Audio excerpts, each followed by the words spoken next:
Fellow Americans, this is Liberation Day, waiting for a long time. April 2nd, 2025 will forever be remembered as the day American industry was reborn, the day America's destiny was reclaimed, and the day that we began to make America wealthy again. We're going to make it wealthy, good and wealthy.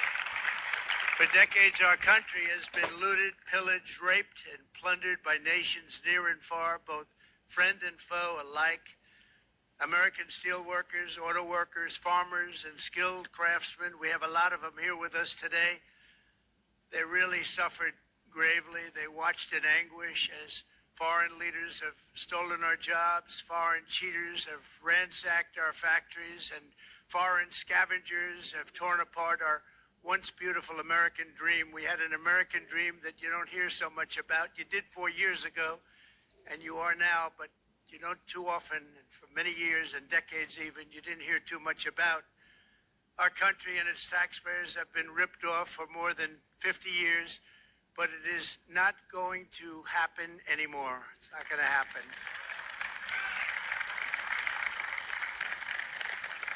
In a few moments, I will sign a historic executive order instituting reciprocal tariffs on countries throughout the world. Reciprocal, that means they do it to us and we do it to them. Sounds good to me. Good damn afternoon, Americans. Jericho Green here with you once again. On X, give me a follow at green_Jericho. Instagram at JGTalk2. Like and subscribe to this channel right here. Get yourself some merch. Now, that was Trump talking on this day, April 2nd, 2025, also known aka Liberation Day. So happy Liberation Day to you. What does that mean? Well, you heard him talk about this initiative is to even the financial scales around the world, because as you know, for years and years and decades, America has been the drunken sailor to the world. America has been making it rain on all these hoes around the world. You got China, you got the EU and Japan, and he names a bunch of countries. I'll show you a clip later where he starts listing. He has a chart, and I was like, "Hey, man!" Somebody posted this. Posted this earlier today, and I commented. I said, "Careful, man! Last time, you know what happened? Last time he pulled out a chart." But he has this little chart, and he shows the countries how much they charge up, what percentage they charge us in tariffs, and then what we are going to start charging them. And you're like, "Roll raggy? That doesn't make any sense. How come that number on the left is so much bigger than the number on the right?" So you have all these countries, and they're strippers, and they're bend over, they're dropping it like it's hot, they're backing that ass up. China, EU, Canada, Mexico, African countries, India, Venezuela, you name it. We're just peeling off $1 bills on all these bitches. And we've been doing this for decades. Now it's time for the bitches to start paying us back. Now it's time for us to start biting instead of barking. You've been bending us over in trade, and for some reason, we've just been looking back and handing you more and more KY jelly so you could just get deeper and deeper in our financial stinkers. Sorry. This is the scene in Pulp Fiction where Bruce Willis came back to help, and now Marcellus Wallace has the gun. You hear me, hillbilly boy?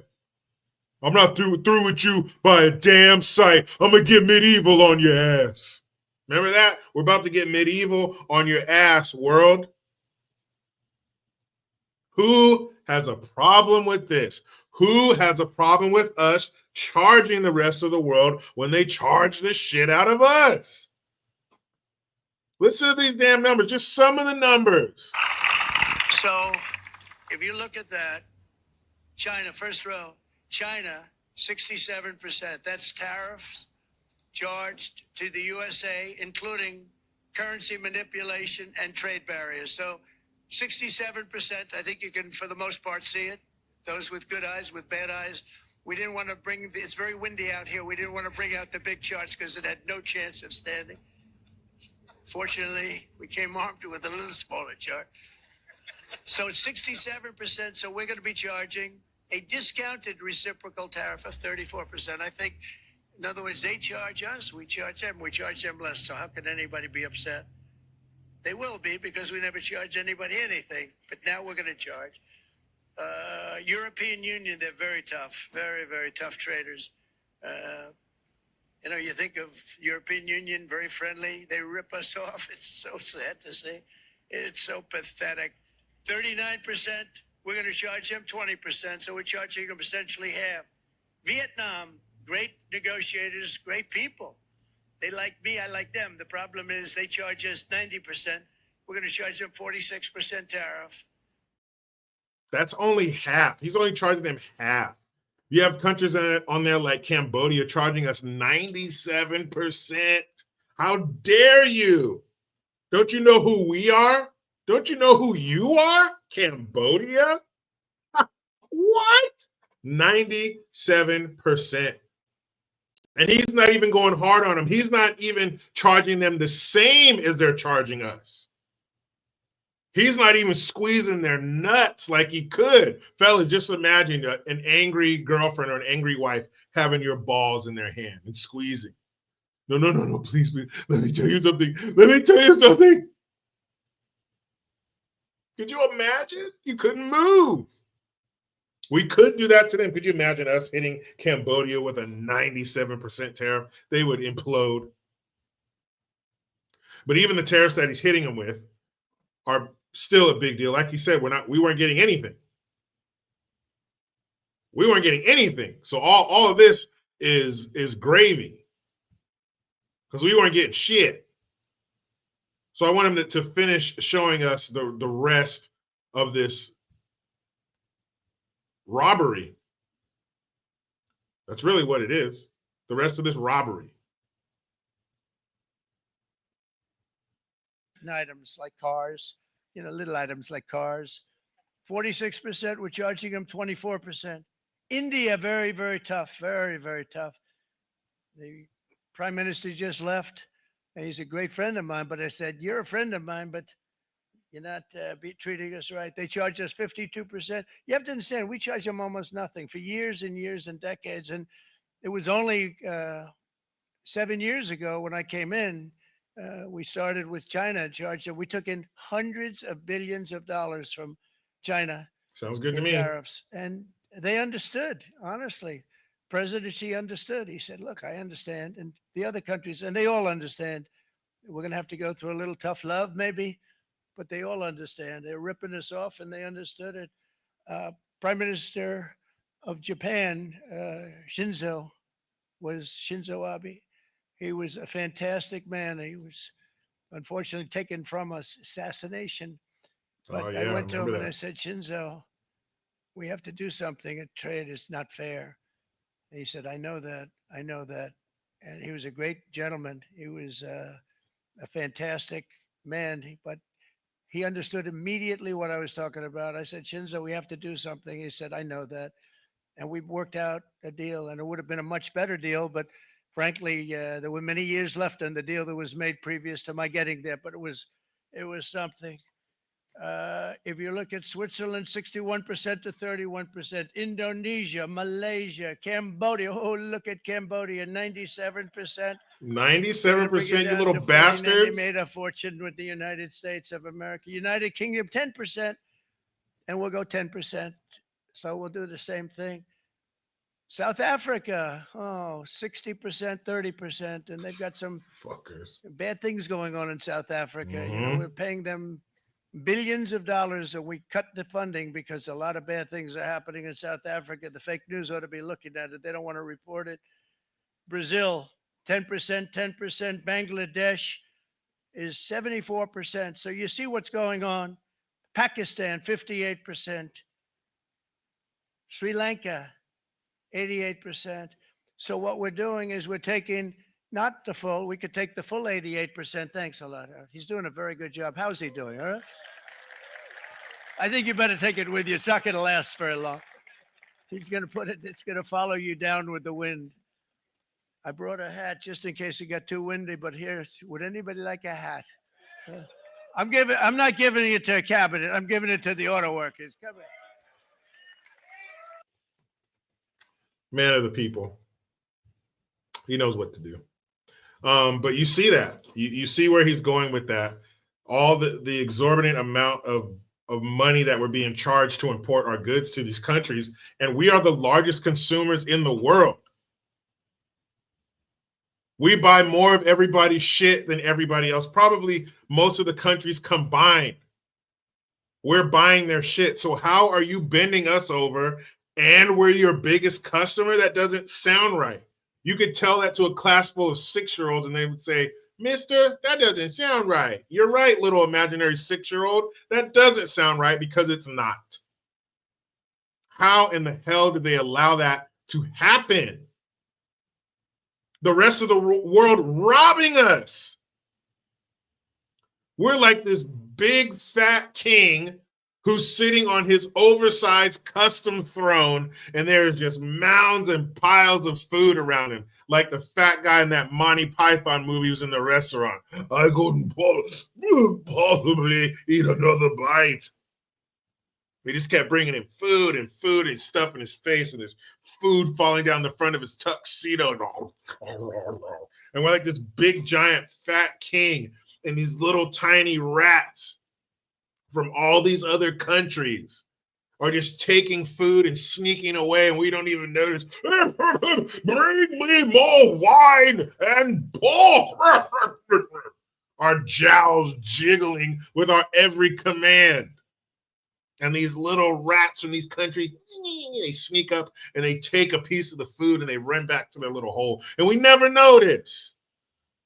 They're just taking from us and taking and taking and taking. And we're giving. We're giving you money and buying your cheap shit that's made by 6-year-olds. And you want to get us coming and going? No. And wrong. I love it. Make them pay. Oh, it's going to get expensive for a little bit.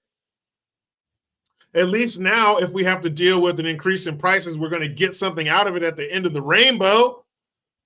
When Sloppy Joe was in there, we were just getting it, and there was no rainbow. A real, actual rainbow, too. Not like, hey, not like that kind of rainbow. Blech. Who would have a problem with it? Like he said, who is going to have a problem with this? Who is going to have a problem with us bringing in money, making it possible for us to pay less, maybe even, dare I say, not pay any federal income tax because of the rest of the world is going to be kicking in on the keg. You're coming to our party at our mansion. We're supplying the alcohol, the food, the music, and everything. And you trash our house. And you disrespect us, and you talk shit, and you say death to us, and you call us idiots, and you call us morons in your media, and your citizens get on TV. Oh, in America, they're so school shooters, and they're like, oh, I got a gun and football. American, oh, America, I'm the greatest country on earth, brev. And the rest of the world just takes our money and slaps us upside the head and laugh at us and talk shit as we walk down the street. Not anymore. Now when we come walking down the street, you're going to tighten up, no eye contact. Give me my money, bitch. That's what you're going to do now. I have no problems with that. Now the long American Cadillac is pulling up and Pimp Daddy Trump is sticking his hat out the window, and you better have some money for it. Bitch better have my money. Through rain, sleet, or snow. It was a Shakespeare. My hoe better have my money. I'm telling you, that boy's a genius. Tell it. Not half, not some, but all my cash. Because if she don't, I'm going to put my foot dead in her ass.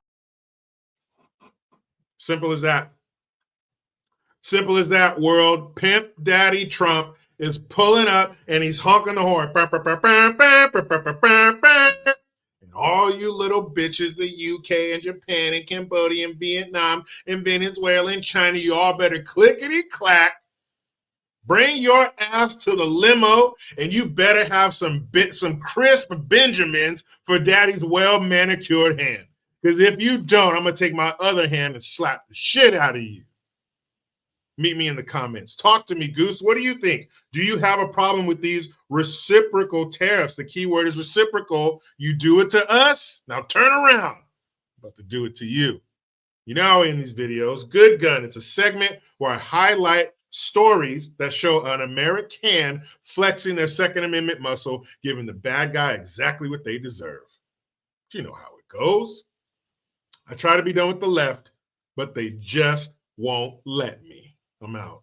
Well, as you mentioned, an active investigation still underway here. So far, police have yet to release any information, but from what witnesses tell us, this appears to possibly have been a home robbery gone wrong. You can see police still have the street where this all apparently happened taped off. According to that witness, a homeowner apparently shooting and killing a suspect involved in that robbery.